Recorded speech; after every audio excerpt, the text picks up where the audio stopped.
नमस्ते। श्री राम नवरात्रि के अवसर पर आयोजित इस वीडियो सीरीज में आपका स्वागत। कल हमने रामायण से अयोध्या, किष्किंधा और लंका ऐसे 3 मुख्य नगरियों का स्वभाव देखा। आज हम राम जन्मभूमि श्री अयोध्या के विषय में जानेंगे। रघुकुल रीत सदा चली आई, प्राण जाए पर वचन न जाए। ऐसे कुल परंपरा लिए हुए भगवान श्री राम के पूर्वज राजा सगर, रघु, दिलीप, भगीरथ यह सब बहुत पराक्रमी थे। राजा भगीरथ ने अपने परिश्रम से गंगा माता को पृथ्वी पर अवतरित किया। ऐसा कहते हैं किसी घर में भगवान का जन्म होने के लिए माता पिता के साथ उनके कुल का कर्तृत्व और पुण्य भी महत्वपूर्ण होता है। प्रभु श्री राम के रूप में विष्णु तत्व रघुकुल में आए, इसलिए इन सभी पराक्रमी पुण्य आत्माओं को हमें स्मरण करना आवश्यक है। शरयू तीरावरी अयोध्या मनु निर्मित नगरी। अयोध्या अर्थात अजिंक्य, अंतर्गत और बाह्य ऐसे दोनों प्रकार के शत्रु अयोध्या में नहीं थे। बाह्य शत्रु अर्थात अयोध्या के बाहर के देश या व्यक्ति। अंतर्गत शत्रु अर्थात काम, क्रोध, लोभ, मोह, अभिमान, लालसा, मत्सर इनका सारे रघुकुल तथा नगरवासियों में पूर्णतः अभाव था। अयोध्या के नगरवासी निर्मल शुद्ध चरित्र के और उदात्त मूल्यों का पालन करने वाले थे। अयोध्या की सुरक्षा व्यवस्था मजबूत थी। अत्यंत सुरक्षित यह अयोध्या नगरी अत्यंत सुंदर और आकर्षक थी। राजा दशरथ के आधिपत्य में यह नगरी इंद्र के स्वर्ग की अमरावती जैसी समृद्ध दिखती थी। नगरी इतनी भव्य और प्रचंड थी कि नगरी की सीमा कोई देख ही नहीं सकता था। बड़ी बड़ी इमारतें, प्रासाद मूल्यवान रत्नों से, चंदन की लकड़ी से, चंद्रकांता नामक पत्थर से चंद्र के समान शुभ्र बने थे। अयोध्या एक बड़ा व्यापार केंद्र था और पूरे विश्व से यहाँ लोग व्यापार के लिए आते थे।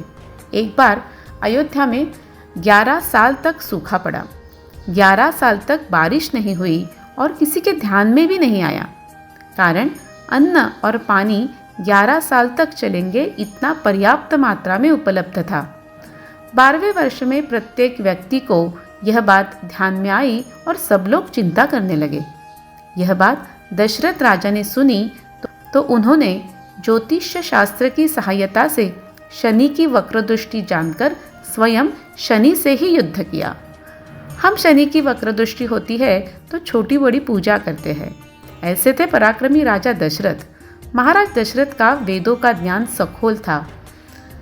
उनका शौर्य, सामर्थ्य, कुशलता, दूरदृष्टि, मन की शुद्धता, दूसरे की भावना समझने की क्षमता ऐसे अनेक गुणों से उनका राज्य दोष विरहित माना जाता था।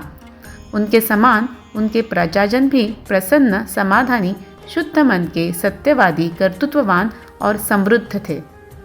कौन से भी नगरी की वास्तविक स्थिति उस नगरी के अंदर की व्यवस्था तथा समृद्धि पर नहीं, अपितु उस नगरी में रहने वाले नगरवासी और राजा की चेतना और संस्कृति के ऊपर निर्भर होती है। दशरथ अर्थात जिसका रथ 10 दिशा में भ्रमण कर सकता था। दशरथ का और एक अर्थ है 10 इंद्रियों पर जिन्होंने विजय प्राप्त किया है। अयोध्या का अर्थ है जहाँ पे शांति है, युद्ध नहीं है, झगड़ा नहीं है, जहाँ मन स्थिर है और इंद्रियां वश में हैं, वही भगवान जन्म लेते हैं। इसी प्रकार हम सबके हृदय में श्री राम का जन्म हो।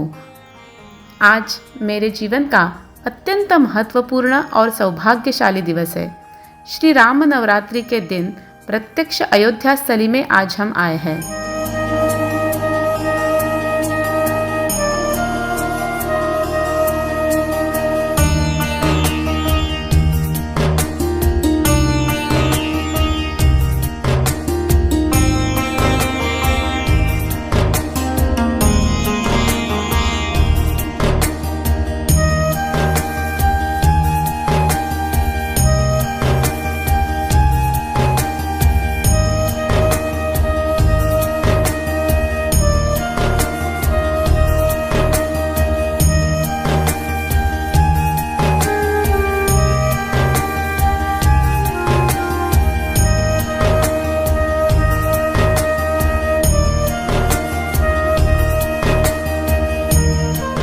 पुनरुत्थान विद्यापीठ के ज्ञानसागर महाप्रकल्प के अंतर्गत ग्रंथ अयोध्या के श्री राम मंदिर में प्रभु रामचंद्र के चरणों में आज समर्पित करेंगे और आने वाले 15 अप्रैल को सभी ग्रंथ का लोकार्पण किया जाएगा।